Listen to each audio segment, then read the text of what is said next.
Hallo ihr Lieben und herzlich willkommen in Berlin in meinem kleinen Schrebergarten. Ich bin Maria und heute geht es ums Auspflanzen. Mein Gewächshaus ist voll und die Pflanzen müssen eigentlich alle raus. Ich glaube nicht, dass ich das die nächsten Tage schaffe. Deswegen lasst uns anfangen, mal sehen, wie weit wir kommen. Vor meinem Gewächshaus habe ich ein paar Kübel stehen und im letzten Jahr habe ich hier schon erfolgreich eine Tomate stehen gehabt, deswegen mache ich das dieses Jahr auch wieder. Die steht so im Halbschatten. Auf der linken Seite packe ich mir Dillpflanzen hin, die habe ich auch selbst gezogen. Eigentlich brauche ich Dill gar nicht so sehr zum Kochen, aber ich hoffe, dass die dann bald in die Blüte gehen und so die Insekten, insbesondere Wildbienen oder Bienen anlocken, damit die Insekten ins Gewächshaus hineinfinden. Um die Tomate ein bisschen zu unterstützen, habe ich gelesen, ist es ja gut, da auch Basilikum hinzuzufügen. Auch Basilikum geht ja dann in die Blüte und dann kommen da dicken Hummelchen dran. Deswegen habe ich hier mexikanisches Zimtbasilikum vorgezogen. Ich bin gespannt, wie das schmeckt. Das ist noch ein bisschen klein zum Probieren. Und das packe ich jetzt auch an die Füße von den Tomatenpflänzchen. Ja, als Gartenhilfe habe ich mir wieder mein japanisches Pflanzmesser geschnappt. Das ist mein absolutes Lieblingswerkzeug, neben den Händen natürlich. Ich teile den Dill noch ein bisschen auf, damit er ein bisschen mehr Erde zwischen den ganzen Wurzeln bekommt. Ich hoffe, dass der jetzt ganz gut anwächst. Die Erde ist schon ein bisschen trocken, weil es hat in Berlin irgendwie so gut wie gar nicht geregnet seit über einem Monat. Es ist sehr, sehr trocken. Deswegen haben wir dieses Jahr auch absolut kein Schneckenproblem. Ganz im Gegenteil, ich habe bisher nur eine Schnecke gesehen. Das einzige Tierchen, was momentan an den Erdbeeren und Co. sich vergreift, sind, so wie ich es erkennen kann, Ameisen. Genau. Ja, schaut mal, wen ich da gefunden habe. Ein kleiner Käfer. Ich glaube, das ist so ein Rosenkäfer. Ja, ich dachte erst, der ist tot, aber es krabbelt langsam an meinen Fingern. Und deswegen, ich glaube, der lebt noch. Mal gucken. Den werde ich gleich umsetzen. Der soll jetzt nicht unbedingt bei den Tomaten weiterleben. Den setze ich draußen in die Hecke. Ja, das fängt sich an zu bewegen. Oh, der zwickt an den Händen. Okay, ich bring den mal kurz weg.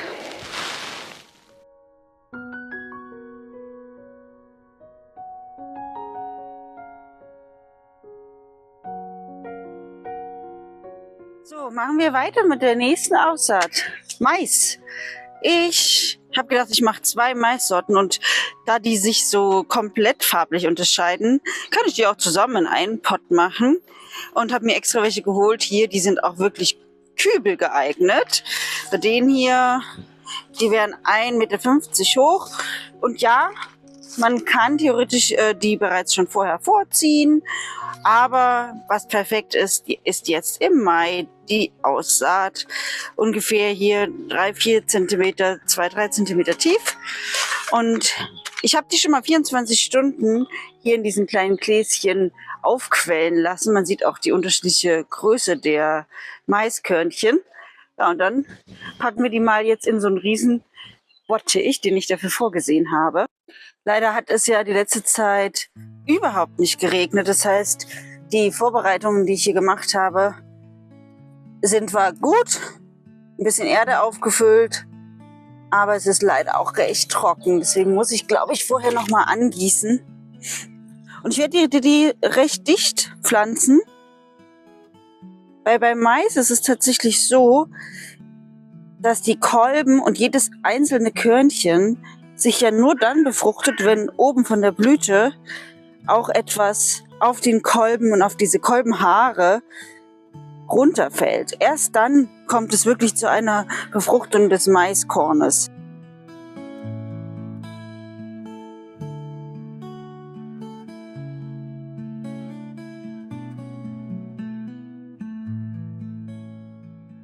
Und jetzt sind alle in ihrem kleinen Löchlein. Jetzt gieße ich nochmal in die Löcher.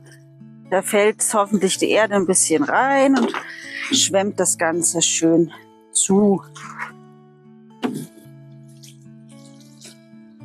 So, und weil ich überhaupt nicht weiß, ob es irgendwelche Tierchen gibt, die mir das jetzt gleich aufwühlen, werde ich eine kleine Schutzmaßnahme treffen und das noch ein bisschen einpacken. Ich denke mal, bei der Keimung sollte das nicht stören. Wenn man die so tief setzt, sind es ja keine Lichtkeimer. Ja, ich hoffe, das funktioniert dann.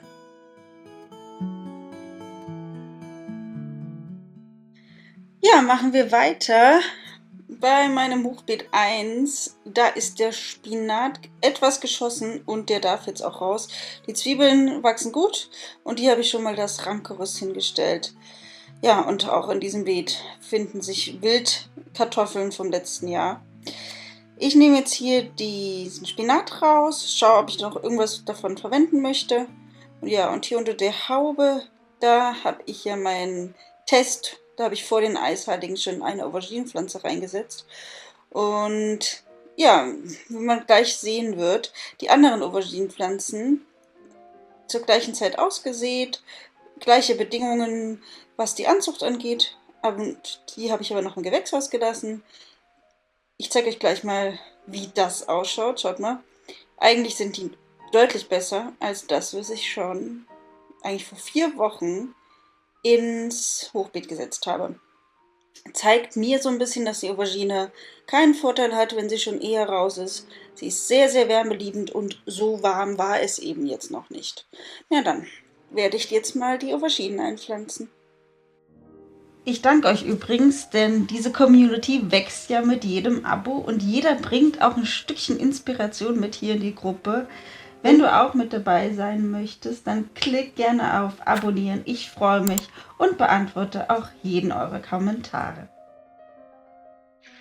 Ich habe 2 Sorten vorgezogen, die ich schon seit Jahren habe.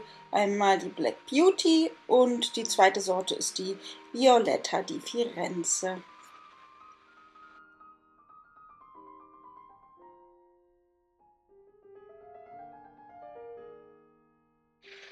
Und auch hier habe ich wieder einen kleinen Erdbewohner gefunden.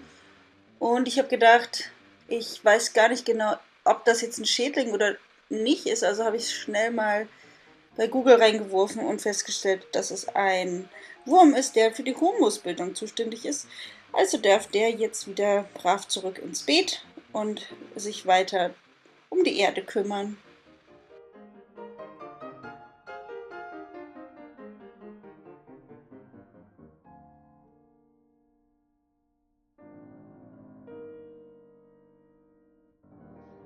Was habe ich gesagt?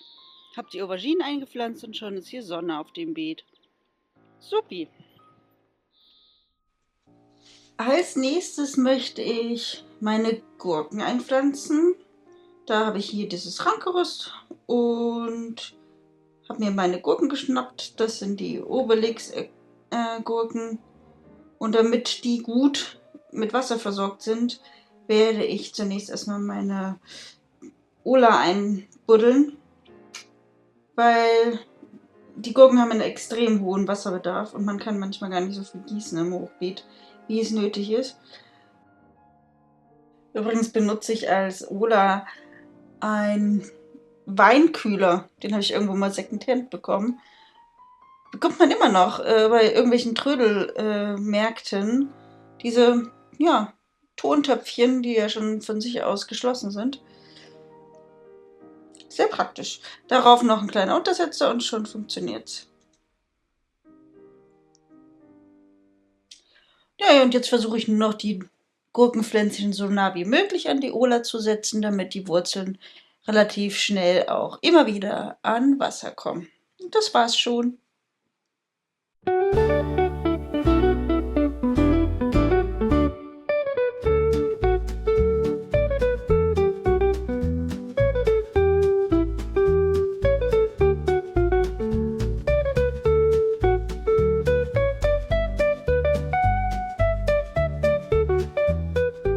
Der Rasen ist jetzt geschnitten, das heißt, ich habe ausreichend Mulchmaterial, aber ich habe es schon beim letzten Video gezeigt und jetzt wird es langsam zum Problem.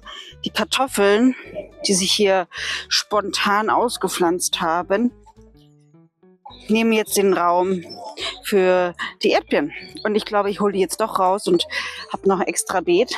Ja gut, das ist dann unser Eichhörnchen, welches uns Bäume in den Hochbeet pflanzt. Sehr nett, vielen Dank. Die hole ich jetzt mal raus. Ich weiß überhaupt nicht, ob man jetzt diese Kartoffeln vernünftig hier rausholen kann. Und es ist so windig, dass sogar mein Stativ umfällt.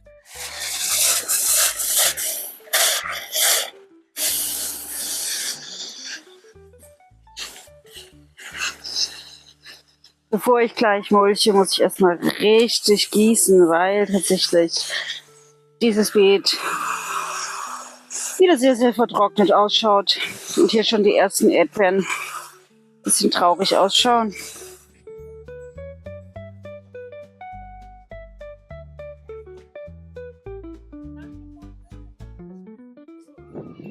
Sieht doch wieder ganz hübsch aus, oder?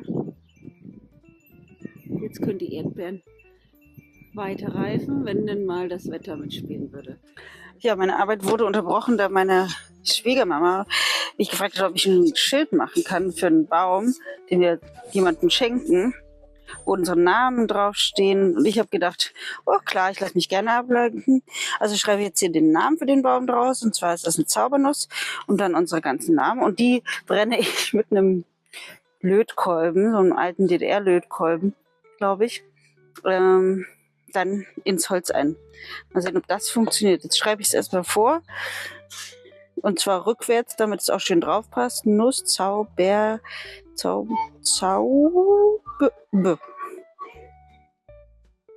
Schauen wir mal, ob das so will, wie man sich das vorstellen könnte. Ja, ganz langsam hat es jetzt doch eine kleine Verbrennung erzeugt. So werde ich mich dann jetzt mal ein bisschen vorarbeiten.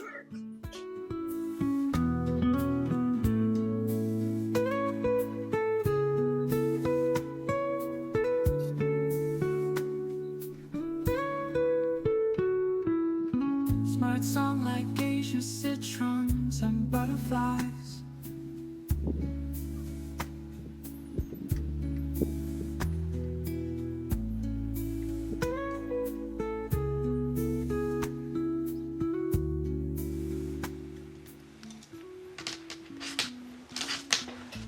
Ja, weiter geht es in meinem Permabeet. Das ist Hochbeet 6. Da habe ich eigentlich geplant für dieses Jahr Rosenkohl. Und wie man sieht, ist ja der Meerrettich dieses Jahr in der Blüte. Keine Ahnung, ob da denn nur Knolle kommt. Und jetzt habe ich gedacht, bis der Rosenkohl aber groß ist, pflanze ich hier noch was rein und habe ein paar Chilis gefunden in meinem Gewächshaus. Dachte, die kann ich ja noch reinmachen. Ganz vorne an den Sonnenseite des Beetes. Und die können ja für diesen Übergang noch sein. Natürlich kann ich auch noch Salate auf dem Rest machen. Aber jetzt machen wir erstmal die Chili-Pflanzen.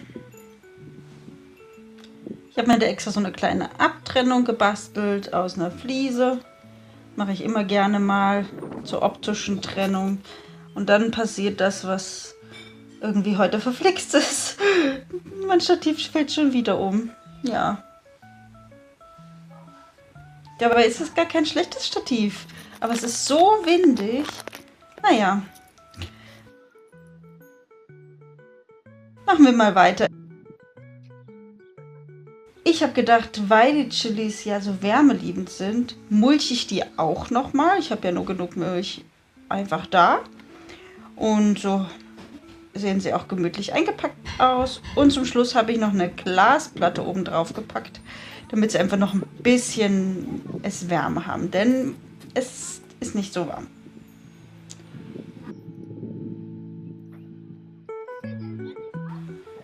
Ja, kommen wir dann zu meinem dritten Hochbeet, also Hochbeet Nummer 3. Da ist der Salat in die Blüte gegangen. Wunderschön, hält sich auch wunderbar in der Vase. Meine Schwiegermama hat mir erzählt, sie hat sich welche mitgenommen. Die wuchsen da auch fröhlich noch in der Vase weiter und blühten. Ja, auch hier habe ich Unmengen von kleinen Kartoffelpflänzchen rausgeholt, teilweise mit Kartoffelchen dran. Ich packe die nachher mal zusammen alle in einen Kübel und wir schauen mal, ob die Kartoffeln eventuell was werden, auch wenn da ja gar nicht so eine richtige Knolle unten mehr dran ist. In dieses Hochbeet packe ich übrigens jetzt mein Lieblingsgemüse. Dafür muss ich noch ein bisschen Erde nachgeben. Und da ich keine mehr vom Komposthaufen habe, habe ich mir welche kaufen müssen. Und da kommt jetzt mein allerliebstes Gemüse. Und zwar die rote Beete.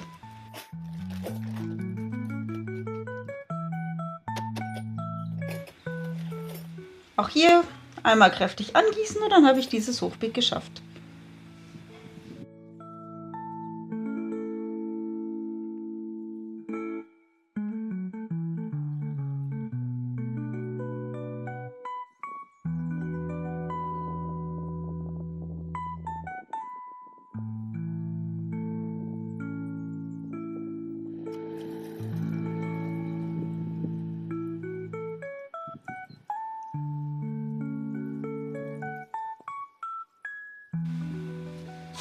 Ja, wie versprochen, versuche ich jetzt mal diese Kartoffelpflänzchen, die ich aus den ganzen Beeten rausgezerrt habe, noch ein bisschen in so einen Kübel zu pflanzen. Ich habe keine Ahnung, ob da was rauskommt. Wäre ja witzig, wenn es funktioniert. Aber in den Beeten war es mir einfach zu viel. Ich werde berichten.